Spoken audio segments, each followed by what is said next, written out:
Hello दोस्तों, नमस्कार। मैं कृष्णा मुरारी आप सभी को परीक्षा मैनिया परिवार में हार्दिक स्वागत अभिनंदन करता हूं। और जैसा कि मैं आपको बता रहा हूं कि आपको क्लास जो मैं आप क्वेश्चन लेकर आया हूं सिर्फ ओनली फॉर प्रैक्टिस के लिए, क्योंकि अभी जो क्वेश्चन है आपका अभ्यास करा रहा हूं। इसके बाद फिर डिटेल्स जो क्लास होगा यानी स्टेट बाई स्टेट में कि कथकली जो है तो किस राज्य का है, जो क्लासिकल डांस है, फोकल डांस है, ठीक है, जो भारत की सबसे बड़ी नदियाँ स्टेट बाय स्टेट हम पढ़ेंगे, ठीक है। लेकिन अभी जो हम करा रहे हैं क्वेश्चन, तो वो वैसे प्रश्न जो आपके एग्जाम में पूछे गए हैं, ठीक है। तो आपकी एग्जाम भी उससे काफ़ी महत्वपूर्ण है। तो हम उस पर क्या करेंगे कि सिर्फ एक बार ना आंख से देख लेंगे, ताकि जब आपके एग्जाम जब करीब है तो उस समय क्या होता है कि एग्जाम जब हमारे करीब आता है ना, तो क्या करते हैं कि इतना कन्फ्यूजन हो जाता है कि हम उस समय रिपीट ही नहीं कर पाते हैं, अभ्यास नहीं कर पाते हैं। जो क्वेश्चन याद भी रहता है ना, तो उस समय हम भूलने लगते हैं। तो बस हम क्या करेंगे, एक बार आपको मेमोराइज करा देते हैं, एक बार रिवीजन करा देते हैं। बाकी फिर डिटेल्स जब हम अगली क्लास में आएंगे तो पूरे डिटेल्स के साथ पढ़ेंगे। तो सबसे पहले मैं आपको बताया था कि देखिए, पहले पढ़िए, ठीक है, पढ़िए, इसके बाद लिखिए, फिर नोट्स बनाइए। यानी सबसे पहली प्राथमिक प्रक्रिया आपका क्या है, क्राइटेरिया है कि आप पढ़िए, नोट्स बनाइए, इसके बाद क्या रिवीजन कीजिए। आपका जो मोस्ट इंपॉर्टेंट काम है ना, रिवीजन करना। अच्छा, चलिए मैं आपको एक बात बता देता हूँ एक कहानी के माध्यम से कि किसी भी परिस्थिति में अपने लक्ष्य के प्रति यानी लक्ष्य को छोड़ना नहीं चाहिए। देखिए, एक बार की बात है कि जैसे अभी पता चला कि 2 साल, अभी देखिए लॉकडाउन जब लगे ना 2 साल, कितनी पढ़ाई स्थिति खराब हो गई। बताइए, आदि 3 साल लग जाता तो क्या होता, जरा सोचिए। आपका ना कितना लोग की पढ़ाई चौपट हो गई, कितना लोग तो कहाँ से कहाँ पहुँच गए और कितना लोग तो घर पहुँच गए। कितना लोग घर से मेहनत करने के लिए आए थे दिल्ली, दिल्ली से गाँव चले गए, कोई लोग पटना से कहाँ। तो कहने का मेरा मकसद ये था कि यदि ऐसी परिस्थिति आ जाती है, यानी किसी भी परिस्थिति में आपको पढ़ाई छोड़ना नहीं है, चाहे आप घर पर हो, गांव में हो, शहर में हो, या फिर किसी राजधानी में हो, ठीक है, आपको किसी भी परिस्थिति में पढ़ाई नहीं छोड़ना है। क्यों? एक कहानी के माध्यम से समझिए, इसके बाद हम क्लास पे चलते हैं। देखिए, एक बार की बात है कि भगवान शंकर और पार्वती जी कहीं जा रहे थे, यानी कैलाश पर्वत से कहीं जा रहे थे। उस समय एक घटना घटता है कि बीच रास्ते में एक किसान अपना हल बैल लेकर खेती कर रहा था, और किसान को यह पता था कि 3 साल से बारिश नहीं पड़ रहा था। क्योंकि 3 साल से बारिश नहीं पड़ रहा था तो जमीन जो है ना एकदम बंजर टाइप का बनते जा रहा था। तो किसान ये सोचा कि कभी ऐसा ना हो कि बारिश हो जाए, और बारिश हो जाए तो हम अपना प्रैक्टिस भूल जाएं। तो उस समय किसान के मन में यही विचार चल रहा था कि चलिए हम अपना प्रैक्टिस न भूलें, इसीलिए अपना काम हम करते रहेंगे। उसी बीच रास्ते से भगवान शंकर जा रहे थे और पार्वती के साथ, तो वो एक निर्णय लिए थे कि हम 5 साल तक अपना शंख नहीं बजाएंगे, और जब तक से दोस्तों शंख नहीं बजाएंगे क्या होगा, बारिश नहीं होगा। यानी शंकर भगवान का एक प्रण था कि जब तक से हम शंख नहीं बजाएंगे तब तक से बारिश नहीं होगा, और जब तक से बारिश नहीं होगा तब तक से खेती किसान कैसे करेंगे। एग्जाम्पल में देखिए, अरे 2 साल लॉकडाउन लग गया, जरा सोचिए, उस परिस्थिति में कोई लड़का पढ़ रहा होगा तो 2 साल में जरा सोचिए कहाँ से कहाँ पहुँच जाएगा, यानी कितनी सारा किताब को अभ्यास कर लेगा। तो जब शंकर भगवान ने 5 साल के लिए प्रण कर लिया कि 5 साल शंख नहीं बजाऊंगा, और शंख नहीं बजाऊंगा तो बारिश नहीं होगा, अब बारिश नहीं होगा तो किसान खेती कैसे करेंगे। उसी में एक बेवड़ा खेती कर रहा था। खेती क्या, बंजर था, अपना हल बैल लेकर प्रैक्टिस कर रहा था। शंकर भगवान और पार्वती जी को जाते जाते पार्वती जी के मन में रहा नहीं गया। उन्होंने तुरंत शंकर भगवान से प्रश्न किया कि देखिए महाराज, अभी आपने तो प्रण किया है कि हमने शंख नहीं बजाऊंगा, और शंख नहीं बजाऊंगा तो बारिश नहीं होगा। देखिए, एक धूपा में एक बैल लेकर एक किसान जो है ना, कितना मेहनत, कितना लगन के साथ काम कर रहा है। चलिए थोड़ा जानकारी प्राप्त करते हैं। दोस्तों, वो लोग मनुष्य का भेष बनाकर आते हैं किसान के पास, और उस बेवड़ा से पूछते हैं कि अरे बेवड़ा, तुमको पता है कि 3 साल से बारिश नहीं हो रही है और फिर भी तुम अपने प्रैक्टिस में लगे हो। तो वो बेवड़ा बोला, जो किसान थे, कि देखिए, हम इसलिए प्रैक्टिस नहीं करते हैं कि बारिश हो, मैं इसलिए प्रैक्टिस करता हूं कि कहीं ऐसा ना हो कि बारिश हो हम अपना प्रैक्टिस ही भूल जाए, यानी हम अपना अभ्यास भूल जाएं। वहीं पर खड़े खड़े शंकर भगवान को याद आया कि मैंने तो प्रण लिया है 5 साल का, 3 साल बीत चुका है, कहीं ऐसा तो नहीं है कि हम भी अपना प्रैक्टिस भूल रहे हैं। तो दोस्तों उनके मन में जैसे विचार आया कि हम प्रैक्टिस भूल तो नहीं रहे हैं, अपना झोला से शंख निकाले, फूंक लगा दिए। दोस्तों प्रण उनका टूट गया और बारिश होना स्टार्ट हो गया। जरा सोचिए कि जैसे उनका प्रण टूटा, बारिश होने लगा और किसान अपना धूमधाम से अपना अच्छे से खेती होती किए। तो बात यहाँ था कि किसी भी परिस्थिति में अभ्यास नहीं छोड़ना चाहिए। क्या पता आप लोग इंतजार करते थे कि एसएससी के वैकेंसी नहीं आ रहा है, सीजीएल में वैकेंसी बहुत सीटें कम आ रही है। आप जरा सोचिए 1 महीना टाइम आपको मिला है और 20,000 सीट बढ़ गया है, आप कितना मेहनत कीजिएगा जरा सोचिए तो अपने से। तो किसी भी परिस्थिति में यदि आज आप पढ़े होते तो आपको उतना नुकसान नहीं उठाना पड़ता जितना अब सोच रहे हैं। अभी देखिए हाल ही में एसएससी जीडी का वैकेंसी आ गया है, 50 दिन 60 दिन टाइम बचा है, अब कितना मेहनत कीजिएगा। तो अवसर दोस्तों कभी भी मिल सकता है, जैसे उस अवसर किसान को मिला कि शंकर भगवान ने प्रण किया था कि हम शंख नहीं बजाएंगे और शंख नहीं बजाएंगे तब बारिश नहीं होगा, और जैसे ही बारिश हुआ दोस्तों किसान का खेती लहलहा गया। तो उसी तरह आप अपना प्रैक्टिस करते रहिए और क्या पता इस अभ्यास आपको कहां से कहां पहुंचा सकता है दोस्तों। तो आइए हम चलते हैं अपने प्रश्न की ओर, लेकिन मैंने लास्ट कंक्लूजन आपको बता देता हूं कि पढ़ाई यदि आप करते हैं, यदि लक्ष्य निर्धारित कर लिए हैं तो आप अपना अभ्यास करते रहिएगा, चाहे आपके साथ कुछ भी हो जाए, आप अपना अभ्यास मत छोड़िएगा, क्योंकि क्या पता अगला अवसर क्या मिलेगा ये कोई नहीं जानता दोस्तों। इसीलिए अभ्यास सबसे इम्पोर्टेंट है, चाहे हमारे साथ कुछ भी हो। लॉकडाउन लगा, कितना लोग घर चले गए और कितना लोग अभ्यास करके आगे बढ़ गए, इसीलिए आप अपना प्रैक्टिस करते रहिए। चलिए आज के हम प्रश्न की शुरुआत करते हैं। देखिए अभी मैंने आपको बता रहे थे कि लोकल क्लासिकल डांस क्या है, ठीक है। तो देखिए क्लासिकल डांस, ठीक है, यानी शास्त्रीय नृत्य। अभी क्वेश्चन आपका है, चलिए अभी आपके सामने प्रश्न है, इसको हम प्रैक्टिस करते हैं, इसके बाद में फिर हम बाद में बात करते हैं। पहले बताइए दुम्हाल नृत्य यानी दुम्हाल जो नृत्य शैली है किस केंद्र शासित प्रदेश से संबंधित है। जरा बताइएगा कि दुम्हाल, याद कीजिए दुम्हाल, ठीक है। दुल्हस्ती परियोजना, आप देखिए एक मैं आपको बता रहा हूं, दुल्हस्ती परियोजना कहाँ स्थित है? चिनाब नदी पर। चिनाब नदी कहाँ है? जम्मू कश्मीर में, इसे याद रखिए। देखिए ये वर्ड मिल रहा है दुम्हाल डांस, तो सीधी सी बात है कि भाई दुम्हाल से दुल्हस्ती आ रहा है, तो दुम्हाल जो है ना कहाँ, तो ये जो है सिर्फ इसमें ना कौन पुरुष लोग डांस करते हैं, इसमें स्त्री लोग डांस नहीं करती है। दुम्हाल में सिर्फ पुरुष लोग डांस करते हैं। और कहाँ डांस करते हैं दोस्तों? तो जम्मू कश्मीर में, ठीक है। तो बताइएगा कि दुम्हाल नृत्य जो है किस भारतीय में, पहले भारतीय राज्य था लेकिन अब क्या हो गया? केंद्र शासित प्रदेश हो गया है। तो कौन? देखिए जम्मू और कश्मीर में, इतना याद रखिएगा। अगला जो प्रश्न है तो देखिए पूछा ना, कौन सा शास्त्रीय नृत्य अपने वर्तमान स्वरूप में क्या मुगल परंपरा से प्रभावित था? किस परंपरा से? मुगल परंपरा से प्रभावित था।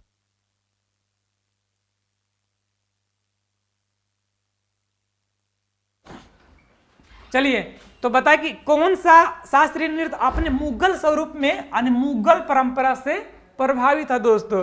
तो देखिए मोहिनी अट्टम तो है नहीं, चूंकि मुगल जितना परंपरा ने जितना मुगल वंश शासन किया, कहाँ से किया? कुतुबुद्दीन ऐबक, चलिए मुगल बाबर, तो ये कथक से प्रभावित था। और कथक नृत्य ना दोस्तों यूपी का प्रसिद्ध यानी उत्तर प्रदेश का सबसे प्रसिद्ध नृत्य है। चलिए तो मोहिनी अट्टम कहाँ का है? केरल का। कहाँ का दोस्तों? केरल का। कथकली कहाँ है का दोस्तों? तो केरल का है। कहाँ का? केरल का, याद रखिएगा। अब भरतनाट्यम तमिलनाडु का। कहाँ है? तमिलनाडु का। अगला बताइएगा कि किस राज्य में माथुरी लोक नृत्य, माथुरी लोक नृत्य मैंने बताया था दोस्तों कि माथुरी लोक नृत्य अभ्यास किया जाता है। तो इसमें क्या होता है ना, स्त्री यानी पुरुष और स्त्री दोनों लोग डांस करते हैं। इसमें क्या है दोस्तों ना कि कुचिपुड़ी भी आता है, यानी आंध्र प्रदेश से कुचिपुड़ी दो लोग इसके बाद इसमें एक कथक आते हैं और एक भरतनाट्यम आते हैं, यानी दो आंध्र प्रदेश से, एक जो है कथक से और एक भरतनाट्यम से। आज 5 लोग मिलकर क्या करते हैं, अभ्यास करते हैं। कौन सा, माथुरी लोक नृत्य। और ये अभ्यास कहाँ, तेलंगाना में, यानी तेलंगाना का जो मुख्य लोक नृत्य है दोस्तों कौन सा है, माथुरी लोक नृत्य है। अगला बताइएगा कि कौन सा लोक नृत्य असम राज्य से संबंधित नहीं है, यानी कौन सा है जो असम राज्य से संबंधित नहीं है। तो नट पूजा, बिहू तो पता ही है कि बिहू असम का है, चोंगिली और कैथी, तो कैथी कहाँ के दोस्तों, अरुणाचल प्रदेश का, याद रखिएगा। अगला बताइएगा कि कौन सा शास्त्रीय नृत्य नहीं है, यानी क्लासिकल डांस इसमें से नहीं है। तो क्लासिकल डांस कितना है दोस्तों, 8 प्रकार के, कितना, 8 प्रकार के, ठीक है। तो इनमें से पूछा ना कि कौन सा नहीं, तो मैं आपको बता रहा हूं कि पहला कथकली, दूसरा कुचिपुड़ी, तीसरा कथक, चौथा मणिपुरी, पांचवा सत्रिया और छठा मोहिनीअट्टम और 7वां ओडिसी और 8वां भरतनाट्यम। तो आपका तो आंसर ऐसे ही मिल गया, यानी आपका आंसर क्या है, धामरी। यानी धामरी जो है ये आदिवासियों द्वारा किया जाने वाला डांस है। चलिए तो बताइए भरतनाट्यम जो है कहाँ का लोक कहाँ का शास्त्रीय नृत्य है, तमिलनाडु का, ठीक है। मोहिनीअट्टम केरल का है। अभी ना दोस्तों हम लोग अभ्यास कर रहे हैं, ठीक है। और ओडिसी डांस ओडिशा में, ठीक है। इसके बाद कथकली केरल, कुचिपुड़ी आंध्र प्रदेश, कहाँ दोस्तों, आंध्र प्रदेश। इसके बाद कथक उत्तर प्रदेश और मणिपुरी मणिपुर में, कहाँ, मणिपुर में। और शास्त्रीय दोस्तों ना सबसे इंपॉर्टेंट है कहाँ, असम में, याद रखिएगा, ठीक है। कि तो शास्त्रीय नृत्य, यानी कौन से शास्त्रीय नृत्य है दोस्तों, तो इसमें कौन सी नहीं है, तो याद रखिए धामरी नहीं है। और कितने प्रकार के होता है, तो 8 प्रकार के होता है।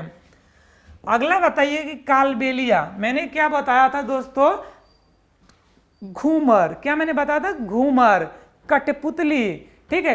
कहाँ का लोक नृत्य है जहाँ घूम घूम के डांस करते हैं, तो राजस्थान के। कहाँ के डांस है दोस्तों, यानी नृत्य है राजस्थान के, ठीक है। तो राजस्थान, तो कालबेलिया नृत्य कहाँ का डांस है, कालबेलिया नृत्य जो है भारत के किस राज्य से संबंधित है, राजस्थान से, याद रखिएगा।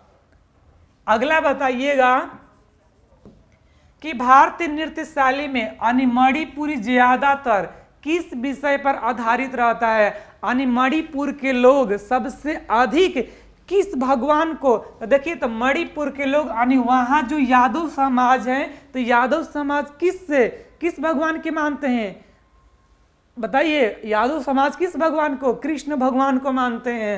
यानी सबसे अधिक गोपियों, यानी दोस्तों ना गोपियों के साथ रासलीला मनाने के कारण, यानी कृष्ण भगवान ना किसके साथ रासलीला करते थे, गोपियों के साथ करते थे। तो ये याद रखिएगा कि मणिपुरी ज्यादातर विषयों पर आधारित है कृष्ण भगवान से, याद रखिए। कृष्ण गोपियों के साथ जो रासलीला किए थे दोस्तों, उन्हीं के नाम पर यह डांस किया जाता है। अगला बताइएगा कि कौन सा जोड़ा, यानी 4 में से 3 तो सही है लेकिन एक सही नहीं है। तो बिहू कहाँ का है, असम का है। गरबा कहाँ का है, गुजरात का। और दंगला, ठीक है, ये कहाँ का है, छत्तीसगढ़ का। तो तपाली कहाँ का है दोस्तों, अरुणाचल प्रदेश का, इसलिए उत्तराखंड राज्य नहीं है। अगला बताइए कि राउत नाचा दोस्तों कहाँ का प्रसिद्ध आदिवासी नृत्य है, यानी राउत नाचा। तो देखिए आदिवासी में देखिए सबसे खोजिए कि सबसे अधिक तो यहाँ आदिवासी कहाँ पाए जाते हैं, यानी झारखंड में, नहीं तो छत्तीसगढ़, ठीक है। तो राउत नाचा दोस्तों कहाँ का आदिवासी नृत्य है, तो याद रखिएगा छत्तीसगढ़।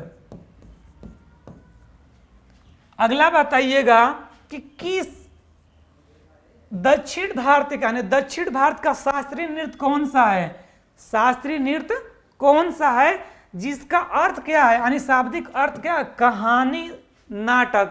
यानी भारत की जो प्राचीन हिंदू कहानी जो जो वर्णन किया गया है ना, कहानी नाटक, उसको किस नाम से जानते हैं दक्षिण भारत में? तो याद रखिए कथकली। यानी कथकली में ना हिंदू परंपरा से जो कहानी वर्णित किया गया है, किसमें किया गया है? कथकली में किया गया है। अब मोहिनी अट्टम में ना जादूगर से, यानी मोहिनी कहाँ का अट्टम? मोहिनी अट्टम केरल का है, और केरल के महिलाओं क्या करती है? जादूगरनी, यानी जादू आपको क्या करते हैं? अपने मोह में फंसा लेती है। तो मोह में फंसा लेती है ना दोस्तों, तो मोह से क्या बना? मोहिनी। और अष्टम होता है ना 8, यानी अपने मोह में फंसा लेने के कारण है मोहिनी अट्टम। और मोहिनी अट्टम जो नृत्य है ना दोस्तों, कहाँ मनाया जाता है? तो केरल में मनाया जाता है। यानी केरल का शास्त्रीय नृत्य मोहिनी अट्टम है।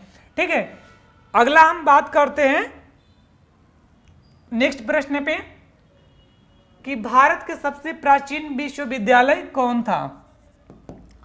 भारत के प्राचीन विश्वविद्यालय दोस्तों कौन था? तो नालंदा मत मारिएगा, ठीक है, क्योंकि आपके विकल्प में होता है ना, ऐसे होता लिखा रहता है कि नालंदा विश्वविद्यालय है, ठीक है, इसके बाद विक्रमशिला विश्वविद्यालय है, ठीक है, इसके बाद लिखा रहता है कि तक्षशिला विश्वविद्यालय है, तक्षशिला, ठीक है, और डी में रहेगा इनमें से कोई नहीं, यानी नन ऑफ दिस रहेगा।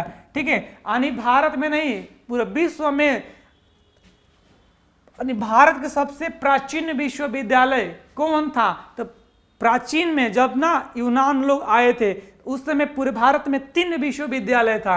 वर्तमान तो 2 भारत में ही है, भागलपुर में बिहार में, लेकिन एक जो है पाकिस्तान में। तो कौन सा दोस्तों? तक्षशिला विश्वविद्यालय। तो तक्षशिला विश्वविद्यालय की स्थापना किसने किया था दोस्तों? तो राजा तक्ष ने किया था। किसने किया था? राजा तक्ष ने किया था, जिसमें ना चंद्रगुप्त मौर्य के गुरु कौन थे? विष्णुगुप्त। यानी कौटिल्य ने भी अध्ययन किया था किसमें? तक्षशिला विश्वविद्यालय में। इतना याद रखिएगा। अगला बात करते हैं कि भारत का दूसरा प्राचीन विश्वविद्यालय कौन था? तो भारत का दूसरा विश्वविद्यालय था कौन सा? नालंदा था। कौन सा दोस्तों? नालंदा। नालंदा किस राज्य में स्थित है? तो बिहार राज्य में स्थित है। कहाँ है? बिहार में। और दोस्तों इसका स्थापना किसने करवाया था? तो कुमार गुप्त ने करवाया था। नालंदा विश्वविद्यालय की दोस्तों स्थापना किसने करवाया था? कुमार गुप्त ने करवाया था। और लास्ट में ना बख्तियार खिलजी आया, इसको क्या कर दिया? तहस नहस कर दिया। यानी नालंदा विश्वविद्यालय को तहस नहस करने वाला मुस्लिम शासक कौन था? तो बख्तियार खिलजी। याद रखिएगा, बख्तियार खिलजी। अगला बात करते हैं हम कि भारत में सर्वप्रथम, भारत में सबसे पहले सोने का सिक्का किसने जारी किया था? तो भारत में सबसे पहले सोने का सिक्का हिंदू यूनानियों ने जारी किया था दोस्तों। ठीक है, कौन सा जारी किया था? हिंदू यूनानियों ने जारी किया था।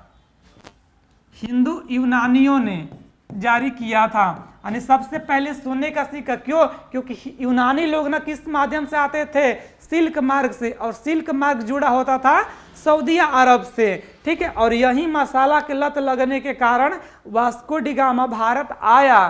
किसके लिए? क्योंकि उससे पहले ना यूनानी लोग भारत आ चुके थे।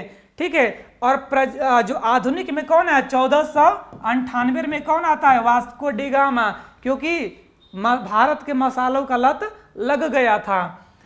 अगला की बताइए, भारत में सबसे अधिक सोने का, यानी शुद्ध सोने का, भारत में सबसे अधिक सोने का सिक्का किसके द्वारा जारी किया गया था? भारत में सबसे अधिक सोना किसके द्वारा जारी किया गया था?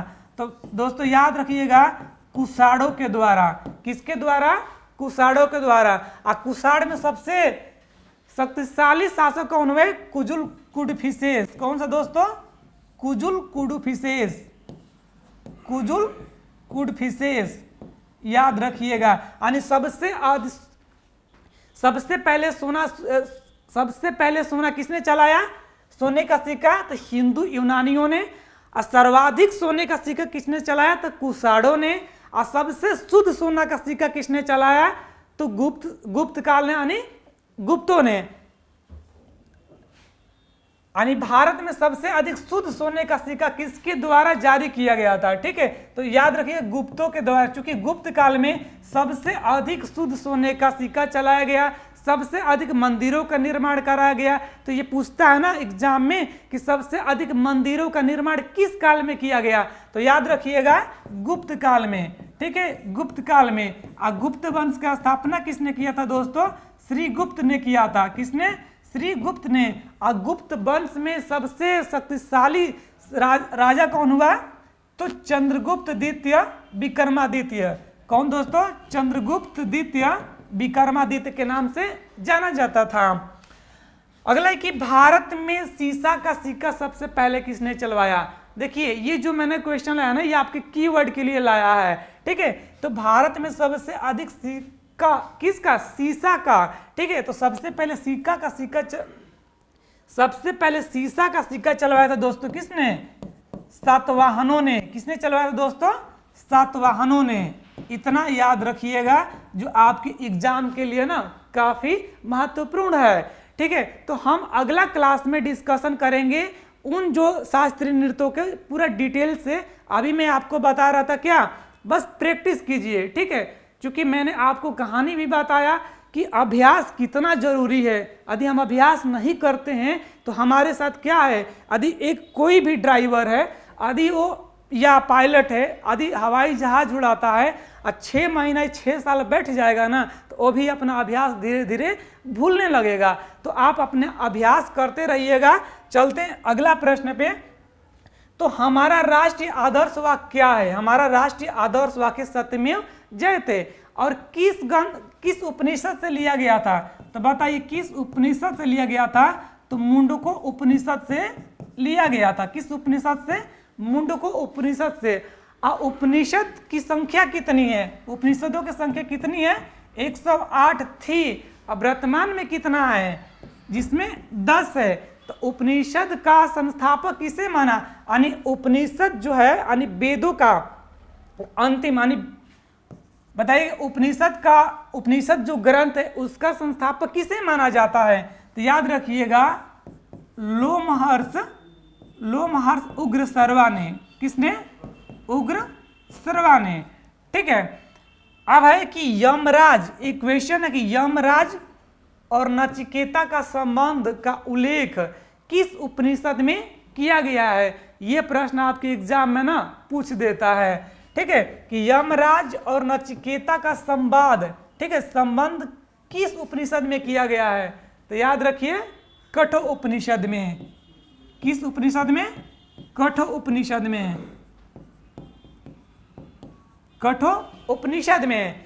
चलिए अगला प्रश्न देखते हैं।